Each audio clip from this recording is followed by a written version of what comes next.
Olá! Hoje a gente vai embarcar numa viagem fascinante pelo tempo para entender uma ideia que, olha, molda totalmente o nosso dia a dia no trabalho: a gestão. De linhas de produção super rígidas até equipes criativas, a forma como o trabalho organizado mudou e muito. Mas, antes de mais nada, vamos parar para pensar numa coisa. De onde é que surgiu essa ideia de gerenciar pessoas? Hoje parece óbvio, né? Mas nem sempre foi assim. Então, como é que essa história toda começou? Então, vamos mergulhar nisso. E a história não começa com uma teoria pronta, não. Ela começa com um problemão, um verdadeiro quebra-cabeça que nasceu no meio de uma transformação gigantesca no mundo. Pensa só na cena da Revolução Industrial. De repente, surgem fábricas enormes, com milhares de pessoas trabalhando juntas pela primeira vez. O resultado? Bom, era um caos. A produtividade era baixíssima, não existia padrão para nada e ninguém sabia direito qual era o melhor jeito de organizar aquele monte de gente para um objetivo em comum. E olha só, esse aqui é o nosso mapa para essa viagem. A gente vai passar primeiro pela era clássica, onde a eficiência era a palavra de ordem. Depois, a gente mergulha na era comportamental, que foi quando descobriram a importância das pessoas. E por fim, a gente chega na era moderna, que entende que, no fundo, tudo depende da situação. Vamos para a nossa primeira parada. Os primeiros pensadores da gestão olharam para aquela bagunça toda nas fábricas e pensaram: a gente precisa de ordem, precisamos construir uma máquina organizacional perfeita. E o primeiro grande arquiteto dessa máquina foi um cara chamado Frederick Taylor. A ideia dele, a gestão científica, era quase uma obsessão. Sério, ele usava cronômetro, estudava cada movimento dos trabalhadores, tudo para encontrar o jeito mais rápido e eficiente de fazer qualquer tarefa, eliminando todo e qualquer desperdício. E enquanto Taylor estava lá, focado no chão de fábrica, o Henry Fayol olhava para a sala da gerência.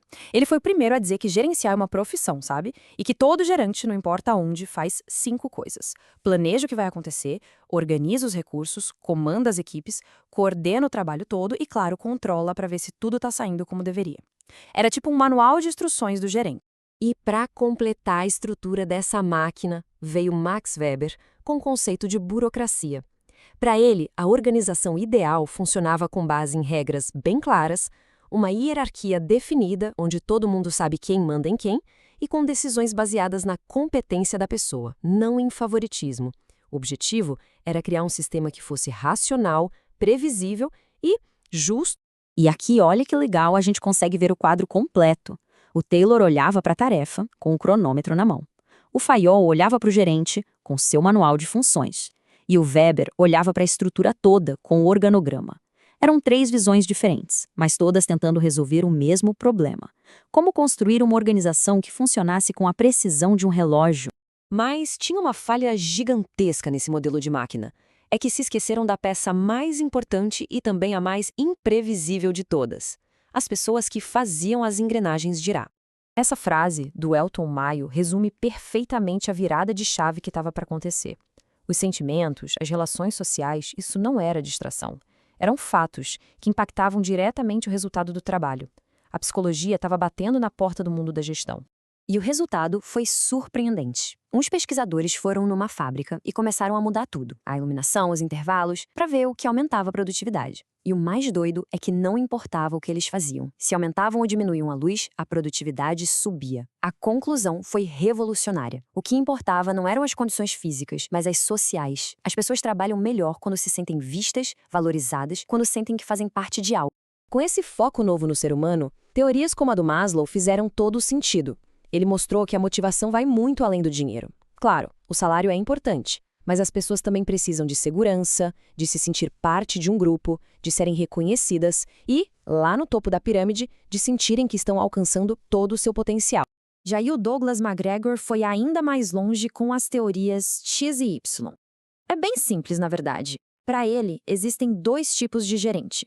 O gerente teoria X acredita que as pessoas são preguiçosas e que precisam ser controladas o tempo todo. Já o gerente teoria Y acredita que as pessoas são criativas, gostam de trabalhar e buscam responsabilidade.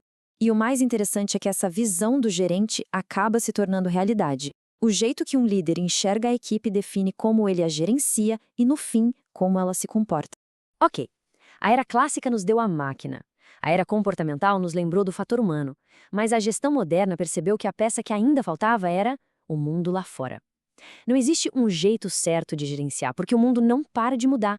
A melhor abordagem sempre vai depender do contexto. A teoria dos sistemas mudou o jogo completamente. Em vez de ver a empresa como uma máquina isolada, ela enxerga como um organismo vivo. Um organismo que pega recursos e informações do ambiente, transforma isso tudo internamente e devolve em forma de produtos e serviços. Ou seja, ela precisa estar o tempo todo se adaptando ao que acontece do lado de fora para sobreviver. E um exemplo brilhante desse pensamento é o de Michael Porter.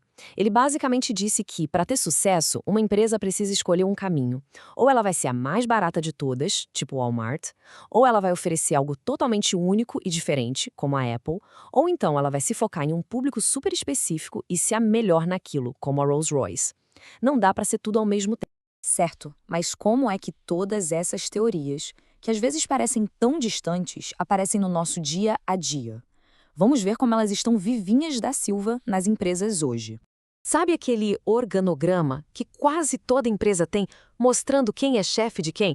Pois é, isso é uma herança direta da teoria da burocracia do Weber. É a busca por ordem e clareza na estrutura. E quando uma empresa define sua missão, ou seja, por que ela existe, isso é a aplicação de uma das funções mais importantes do FAIOL, o planejamento. É o ponto de partida que dá uma direção para todo mundo. Da mesma forma, a visão da empresa descreve o futuro que ela quer construir. Isso é puro pensamento estratégico moderno. É a organização agindo como um sistema aberto, olhando para o que está acontecendo no mundo e traçando um caminho ambicioso para chegar lá, bem no estilo que o Porter sugeriu. E talvez o exemplo mais poderoso de todos, o Departamento de Recursos Humanos. A simples existência de um RH é a prova viva da revolução que a escola comportamental causou. É o reconhecimento oficial de que as pessoas não são só peças numa engrenagem.